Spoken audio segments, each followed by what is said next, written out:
the man go through. Let the man go through.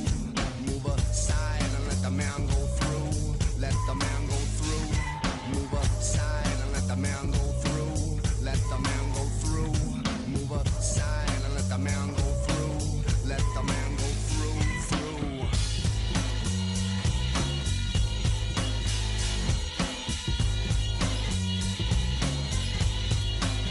If I stole somebody else's wave to fly up,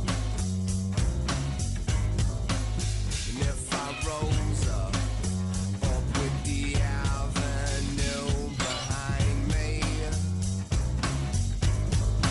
some kind of verb, some kind of moving thing, something unseen. You are in the hood. We are now officially in the hood. Welcome to the hood. My name is William Duvall. You are in the hood on River West Radio, 104.1 FM, WXRW. Well, today I do not have a guest again, so I'm going to feature myself and do some more, read some more selections from my journals. Yeah, it's been a busy day today. Just want to talk briefly about Cash, my man Cash, who has been on the show a number of times. He's officially MIA for about 3 weeks now. I hope he is okay and comes back to reality at some point. And of course, the danger of being MIA when you're on probation is getting into trouble. Because getting into trouble, i.e. drinking, is prohibited when one is on probation. That is a stipulation of being on probation or parole. Even though many people break this rule, there's no consumption of alcohol, there's no illegal drug use, no marijuana use for those who think marijuana is legal. Whatever is legal doesn't apply when you're on probation or parole, court supervision. And if you get caught breaking any of these rules, of course, your suspended sentence can be revoked, which means you go to jail, depending on the terms, the stipulations of your sentence.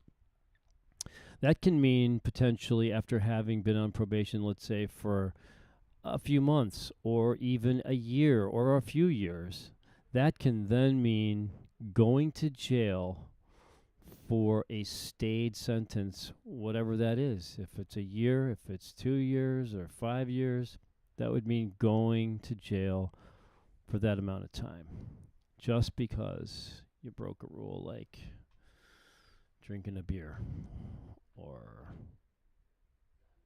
taking a hit off of a joint. So hopefully Cash comes back. Hopefully he's not, too far gone. But, yeah, he's MIA. He's not, he's incommunicado. Anyway, I'm going to, I saw something, a couple of pages from a journal that, this was from just this past July 15th. Just to remind the listeners, all of my, hordes and masses of listeners out there that tune in every Thursday at 4:30, I'll just refresh everyone's memory that I was taken into custody. I think it was July, 10th, 11th, 12th, something like that, for a week, because I had driven my vehicle to my probation officer's office for our scheduled meeting. After having gotten wind of that fact, she had me taken into custody and shipped off to the House of Corrections in Franklin for roughly a week. And so this is on a Tuesday, and I was in M6. It's a dorm, M like Mary, 6. I was bed number 3. And I wrote just a couple paragraphs here, which was the conversation that I had briefly with someone who I met that moment. So here are my notes.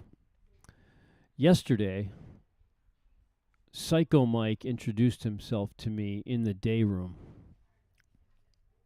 Quote, "I'm here on new charges," he said. "What are they?" "Well, attempted murder, suffocation, aggravated battery." "I'm a little hyper in case you hadn't noticed," he said, squinting out a smile.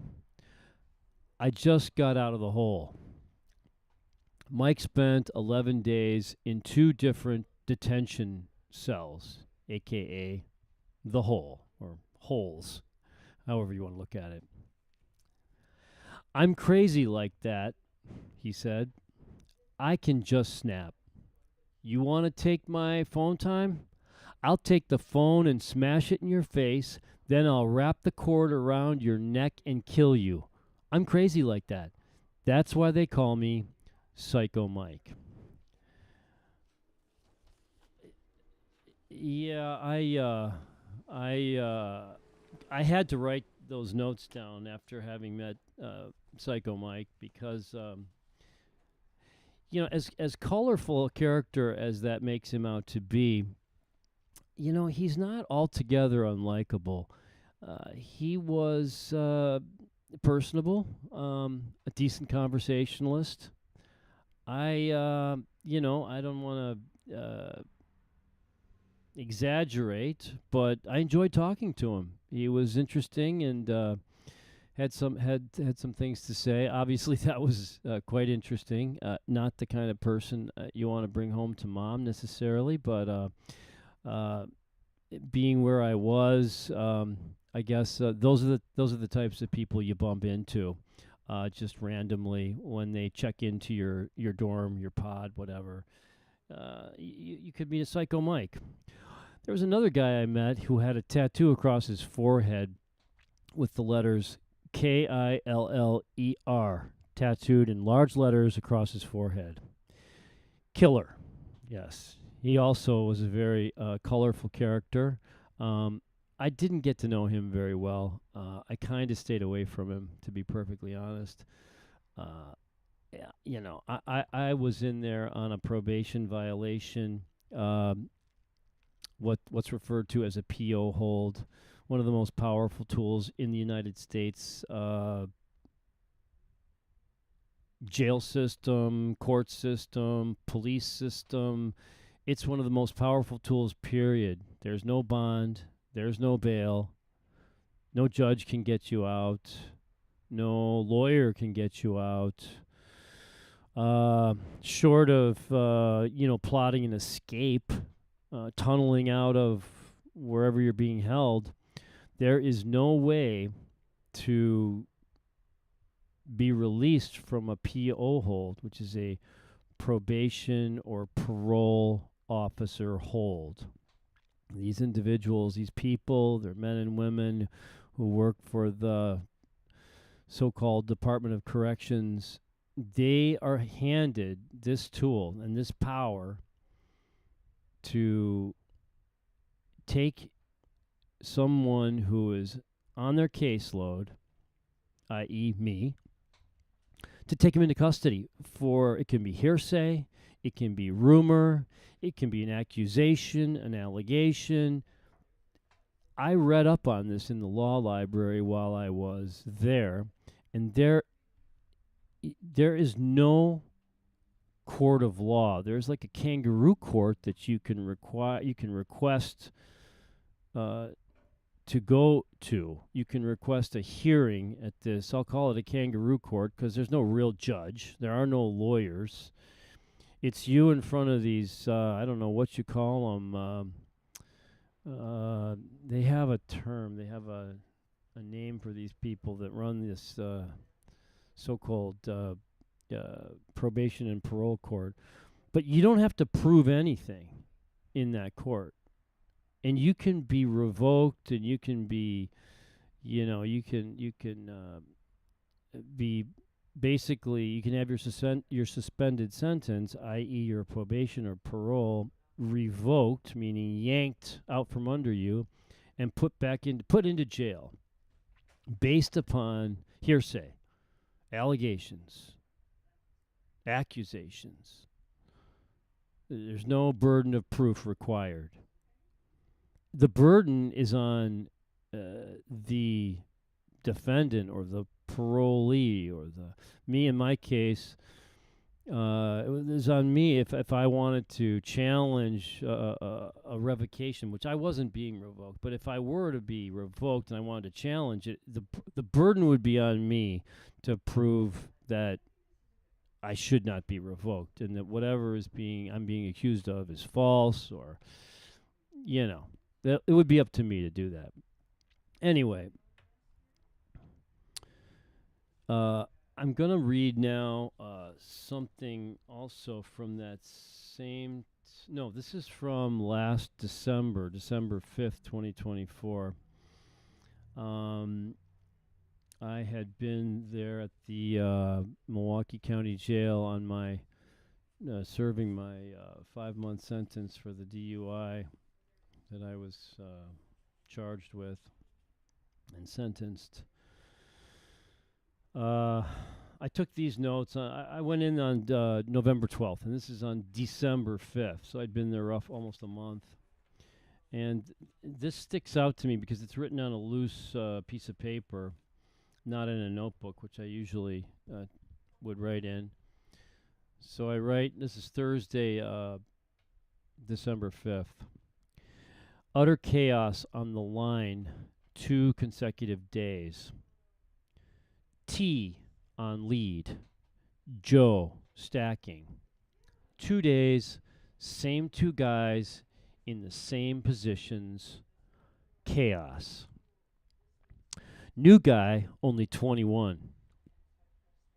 Where are you from? I ask. What part of Milwaukee are you from? He looked at me, eyes questioning. He looked straight in my eyes. The ghetto. Where are you from? He asked. He has a limp. A bullet is lodged in his ankle. A rod in his right thigh from another bullet wound. That was just an entry on that day of Thursday, December 5th. And that guy who I had tried to talk to turned out to be quite a handful. He tried to start a fight with me, a 60-year-old guy. I guess, I was 60 at the time. At 4:30 in the morning, when we were all getting up, trying to get our coffee, get ourselves ready to go down to the kitchen to work. Yeah, he actually tried to start a fight with me at that hour. In the pod. We're supposed to be the less violent bunch in the building, right? Getting along. We're the ones who are handpicked to, to be part of the inmate worker program. But, it's not all peaches and cream in that inmate worker program, trust me. We didn't get in a fight, but I felt like he the entire time I was there with him, whenever he would come into my sphere, I felt like threatened in some way. But nothing ever happened. On December 6th, I wrote, slop on the line at dinner. I was digging and throwing or slam dunking the slop onto the food trays. Next line I wrote, booking process. The waiting with dozens of hoods. The questions, fingerprinting, body scan, photos, food, cells, toilets that don't work, the phones, the TV.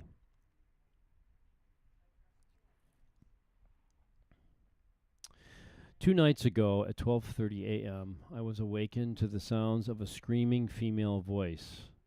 A jail guard had lost her mind. She was on a rant, shrieking at the top of her lungs. unfortunately, I don't even know if I can say this word. I don't know if it's part of the seven. It's one of the 7 words we're not allowed to say on the air. Quote, you mother blanker. You mother blankers are lazy babies, she yelled. Then she used the the N word, and she's a black woman. You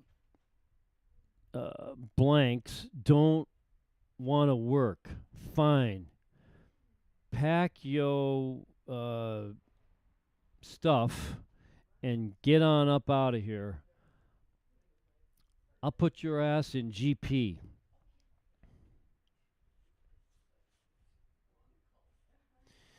Yeah, this was in the middle of the night.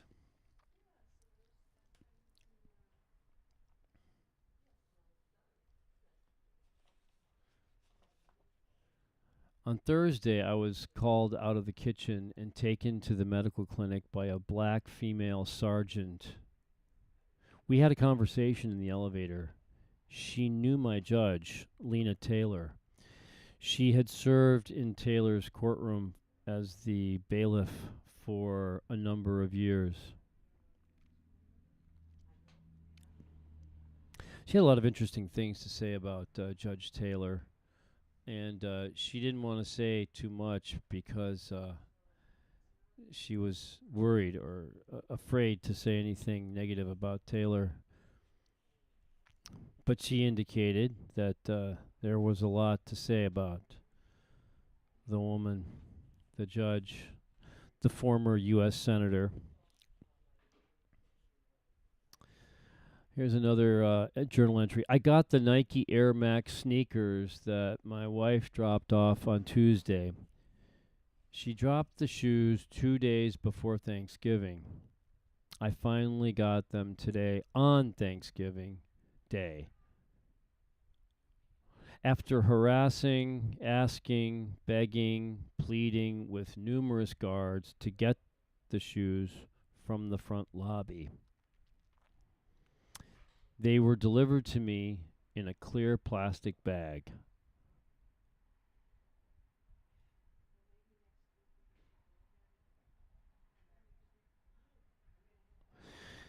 Yeah, those shoes were very comfortable. People were shocked that I was wearing Nike Air Max shoes there. I was asked, why would you wear those nice shoes in this place? You're going to ruin them. And we had simply picked them up my wife had picked them up at Goodwill for like, I don't know, $5 or something. But the Nike Air Max is a very sought after and cherished shoe, I learned. In fact, I met guys who had dozens and dozens of different styles of Nike Air Max at home. It's the shoe. It was quite comfortable, I have to say, even though it was not quite my size, a little bit on the tight side, but 100 times better than the shoes I had been wearing, which they had provided for me. So I want to read now from an entry. This was in March of 2022. And, yeah, it was an experience in an elevator in the building. Mello, his name is actually William, is tall. His 6'7" frame is thin and wiry. He plays a 2 or 3 guard on the basketball court. A small Kevin Durant. We stood close in the large industrial stainless steel elevator. The chemical cart, our 3-man team, a large food cart loaded with garbage and middle-aged, plump, black female jail guard made the elevator, which can accommodate 4,500 pounds, feel cramped. I knew those guys, Mello said so quickly that nobody understood what he said. Mello speaks very quickly, slurring his words together. The mask covering his mouth further muffles the sounds from his mouth. Also, he talks ghetto speak. He is looking at the woman.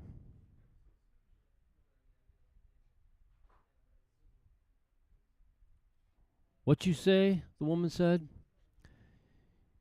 You see those two dudes in orange coming in? He said. Uh-huh, she said, her voice rising inquisitively. I know all of 'em, he said, pulling his mask down, smiling and breaking into laughter. For real? She said, her eyeballs bulging, rolling upward toward 6'7", looking down to her. On my mama, he said, laughing. South Side. Yep, all 4 of 'em. How's the weather outside today? I asked the guard, attempting to derail Mello before he said something he might regret. Oh, it cold, she said. I heard it was going to be near 50 later, I said. It ain't 50 now. It was cold when I left. Today my son's birthday, Mello said. Oh, yeah? How old he? She said. He be 7. You blessed, she said. I got 3 mo, he said. Yeah, she replied. I got twin girls. How old? 11. And my youngest, he be 3. 4 kids, she said. I ain't done yet, he said proudly. My daddy have 27, he said. My daddy have 17, the female guard said, smiling. I had to write those notes down because I was kind of shocked. I was amazed to hear that Mello, who was, I believe, at the time, it's in my notes somewhere, but I think he was around 29 years old. He was pushing 30, and he had 4 kids at that point, and as I just read, he said that his dad had 27 children, which I guess means that Mello has 26 brothers and sisters. There were a variety of different mothers, baby mamas, as they're referred to, and some of the siblings, Mello said he had not even met. Some he didn't get along with. It was interesting to me to just see the interaction between a jail guard and one of us, one of the inmates, Mello. We were in an elevator in very tight quarters, which happens frequently, where you're in an elevator and people are also getting on. Sometimes,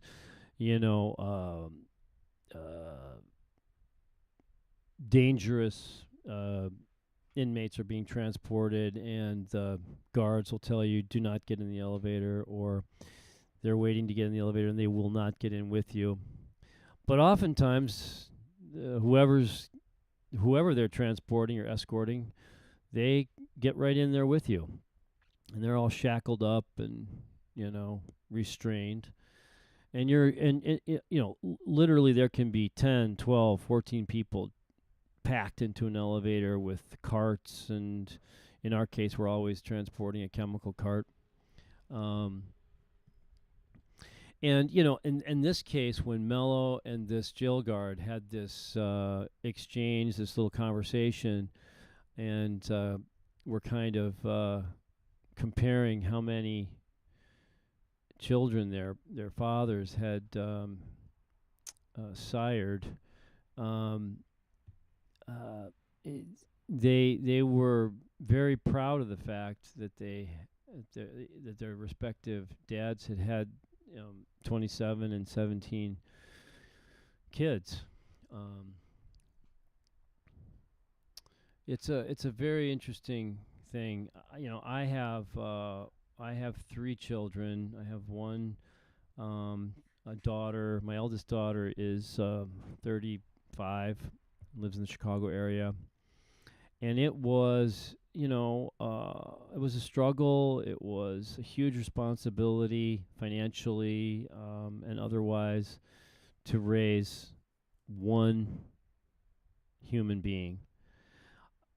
I have 2 more kids now from my wife's first marriage, and I've helped. They're 12 and 14. I've been part of their lives and raising them since they were for the last 8 years, so most of their lives. And again, it's all I can do to help and guide them and lead them and support them and do all the things you got to do to, raise kids. I can't imagine having 8 or 10 or 12 or 15. I mean, 20, 25, 27 children. I cannot fathom how one cares for and supports and puts through school and clothes and feeds and takes to the doctor and to the dentist and on trips and vacations and shopping sprees and to the movies and out to dinner and on and on and on. And all the things that kids ask for and want and need, and some of which they don't need but want. I simply can't imagine how one can afford that many kids. And I have to say that I met a lot of guys who had a lot of kids. A lot of kids. Anyway, I always wanted to have more, but all I've got is 3, and I'm grateful for the 3 that I have. It's all I can handle. I got a 100-pound dog. She's a handful. Well, things are winding down here in the hood. Thank you for listening. It's been a very busy week. I've got some interesting guests scheduled for October. Thanks for tuning in. You have been in the hood. I'm your host, William Duvall. Come back to the hood.